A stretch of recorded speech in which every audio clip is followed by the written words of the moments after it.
penting adalah komunikasi sekarang antara yayasan tersebut dengan penerima donasinya. Harusnya disitulah konsepnya. Jangan melebar ke permasalahan hukum. Ini masalah sosial kemasyarakatan, bukan masalah hukum yang harus ada LP, ada gugatan. Nah, sementara perjalanan menuju ke sana, kita ke dinas sosial. Di dinas sosial, kalau mau dicari masalah kena semua. Densu kena, Novi kena. Karena mereka nggak punya izin untuk menggalang donasi. Sama, artinya tanpa ada izin dari Kementerian Sosial atau Dinas Sosial. Apakah itu sah? Ya sebenarnya sah-sah saja gitu loh. Yang paling penting sebenarnya di sini adalah peruntukan. Misalnya ini untuk pengobatan Agus. Karena definisi donasi adalah sumbangan sukarela tanpa paksaan dan tanpa tekanan. Setelah itu diberikanlah kepada yang namanya penerima donasi. Berapapun nilainya, disepakati saja gitu loh. Apakah 100% semuanya untuk penerima donasi atau sebagian ke yayasan, itu sah-sah saja sebenarnya. Pokoknya buktinya mulai mereka live, guys, gue mau dihajar, gue datangin, gue samperin, ini laki-laki, Selina Pace. Mulai bukti itulah kita lihat gitu. Ini teman-teman saya semua pada, aduh kok digituin gitu, lawyer. Buktinya sekarang kan dia udah pakai lawyer juga, nggak menggunakan cara-cara yang premanisme dan persekusi kan. Ya kan baru menyadari hal itu gitu. Kalau saya kan dari awal kan udahlah kan, saya kan yang dibilangin tai kan. Hanya dia mau plesetin tai itu hebat aja kan, terbalik-balik. Lagian kan saya juga, kalau jika seandainya dia berani ke rumah saya masuk, injak dengan kasar dan kata-kata, tapi memang di rumah juga ngomong kau itu aja kan. Kan bikin saya pusing gitu. Kalau dia bilang, ini bukan urusan suku, ini urusan antara saya dan Farhad. Jadi, saya bukan urusan sama Denny sekarang dengan hukum. Mau dia pakai lawyer 1000 juga, atau lawyer mana juga, nggak ada masalah bagi saya. Yang jelas, tidak mungkin tidak ada asap kalau nggak ada api, ya. Gitu. Gimana aja, lu ke rumah gue, kaki lu gini, ngapain? Emang rumah gue diinjak-injak gitu? Hebat lu nginjak rumah gue, Den. Hah, hebat. Kalau hebat lu nginjak rumah gue ya, terus ngapain gitu? Yang gak enak banget rumah kita diinjak-injak gini. Terus emang gitu, langsung jadi berubah. Lu bisa makan besi, bisa makan apa? Bisa nginjak apa? Bisa terbang kan? Nggak juga kan? Nggak juga gitu. Dan ini nih gini, banyak pengecara yang gini nih. Pengecara yang nggak jelas-jelas. Ada yang rambutnya kuning, pakai kacamata siang malam. Ada juga oknum pengecara yang kerjanya itu selalu menggugat Kapolri. Kapolri digugat, guys. Padahal nggak ngerti apa-apa gitu. Kapolri digugat, terus dipakai sama mereka ya. Kapolri digugat sama dia 1 triliun. Nah kemudian mereka ini cuman memberi komentar, menyudutkan Agus, memuji Novi, berharap dipakai, nggak dipakai sama sekarang. Lawyer yang sudah menghubungi saya cuma 3 orang aja dari kantor Brian Prananda ya. Praneda. Itu. Siapa aja, Dan Bang? saya sudah berkomunikasi. Tidak melibatkan lawyer-lawyer yang unyu-unyu. Tidak melibatkan lawyer-lawyer konten. Tidak melibatkan lawyer-lawyer yang mantan narapidana. Ya, jadi mereka aja, gue hitung yang datang nanti minggu depan, mereka sudah mau baikan dan menjamin bahwa mulai saat ini Novi tidak akan membiarkan orang membuli Agus. Novi akan mencegah orang membuli Agus dan fokus pada kesehatan Agus. Yang 3 itu siapa Tiga aja? siapa aja, Bang? Ya, 3 yang di kantornya Brian, nggak ada yang lain.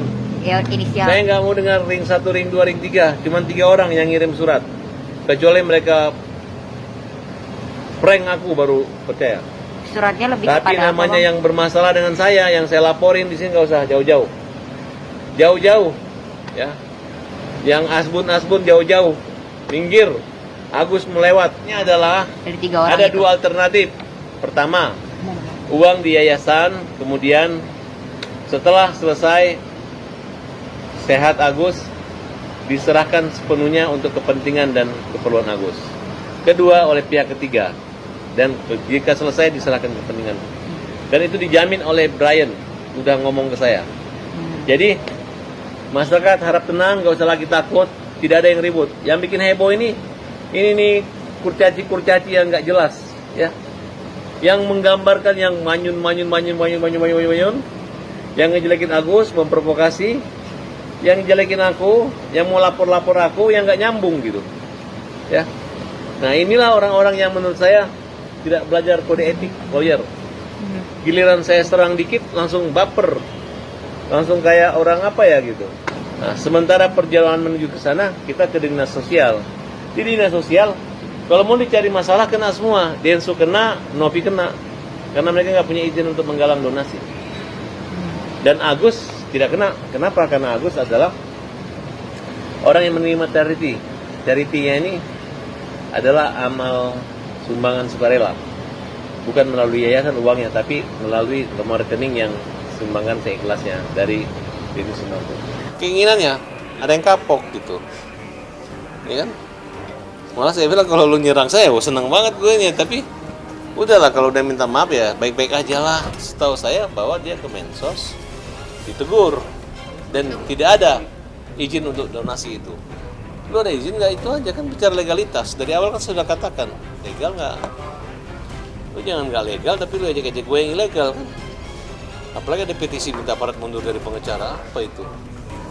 Udahlah, kalau lain kali kalau kalian udah bermasalah dengan saya, bukan Farhad lawan kalian. Kalian sudah berbenturan dengan hukum. Kenapa saya ada di situ?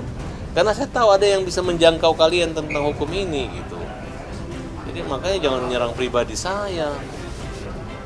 Karena itu Agus bukan dilindungi oleh Farhad tapi dilindungi oleh hukum. Kalau Agus akan didatangi juga rumahnya, dan hari ini kami sudah jelaskan bahwa Agus ini adalah sebagai penerima, ada dua.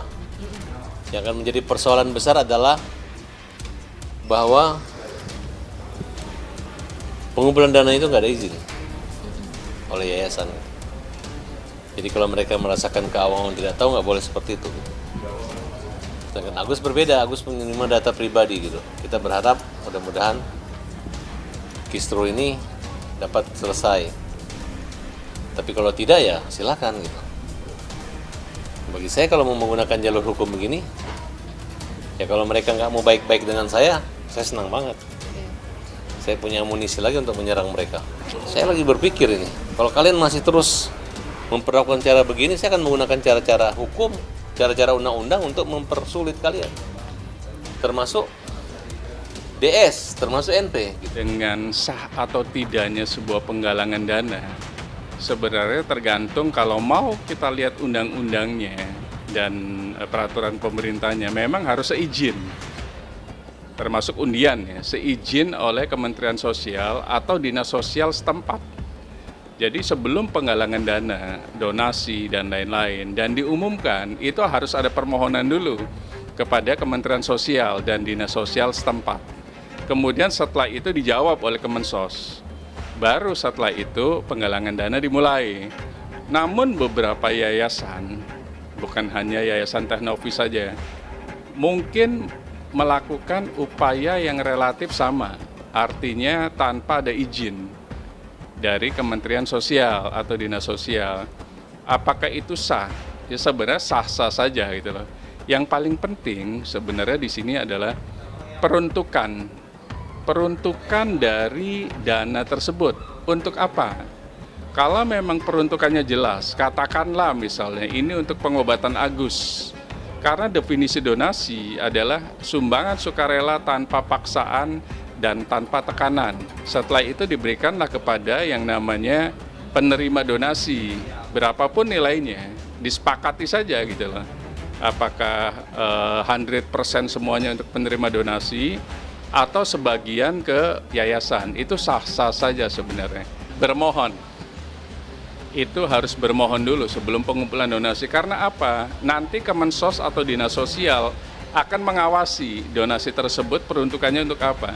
Dan terakhir audit dari kantor akuntan publik. Betul nggak donasi yang memang diumumkan untuk A itu betul-betul ke A gitu loh. Fokus untuk peruntukannya. Kalau peruntukannya untuk Mas Agus lah yang bisa memakai. Tapi tetap harus koordinasi ya dengan yayasan tersebut. Penting adalah komunikasi sekarang antara yayasan tersebut dengan penerima donasinya. Harusnya disitulah konsepnya.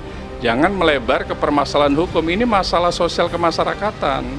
Bukan masalah hukum yang harus ada LP, ada gugatan, ada putusan pengadilan, majelis hakim, dan lain-lain. Upayakan dua orang tersebut yang namanya Manovi dengan Mas Agus sejatinya harus bertemu supaya konflik ini tidak melebar menjadi permasalahan hukum. Karena awalnya mereka mengumpulkan donasi dan memang goalnya untuk kesembuhan Mas Agus. Itu yang harus dipikirkan, jangan melebar ada LP, ada perizinan, apakah sudah izin atau tidak, yayasannya sudah berizin atau tidak. Jadinya panjang, proses hukum kita tuh panjang sampai PK. Dan bisa kasus sampai 6 tahun. Apakah mau permasalahan ini fokus di situ, hidup kita hanya mengurus satu kasus saja? Kan tidak. Lebih baik mereka bertemu lah. Jadi jangan dibawa terlalu jauh itu kasus ini menjadi kasus yang pidana ataupun perdata. Lebih baik bertemu saja.